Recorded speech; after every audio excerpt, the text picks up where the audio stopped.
Samantala, ikinalugod ng Department of Economy, Planning and Development o DepDev ang pagbagal pa ng inflation rate sa bansa. Batay sa datos ng Philippine Statistics Authority, bumagal sa 0.9% ang naitalang inflation sa bansa nitong buwan ng Hulyo mula sa 1.4% noong Hunyo. Dagdag ng PSA, ito ang pinakamababang naitala na headline inflation simula noong October 2019.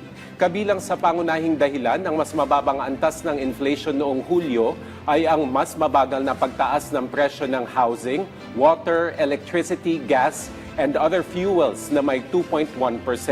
Sinundan ito ng food and non-alcoholic beverages sa antas na negative 0.2%, habang ang pangatlong dahilan ng mababang antas ng inflation ay transport sa antas na negative 2.0%.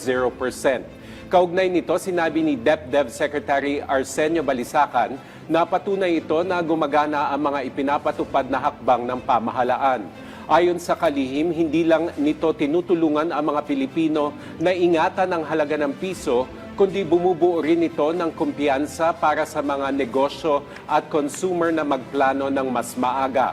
Sa kabila nito, nananatili namang nakabantay ang pamahalaan sa mga panlabas na panganib, kabilang na ang global policy shifts at geopolitical tensions.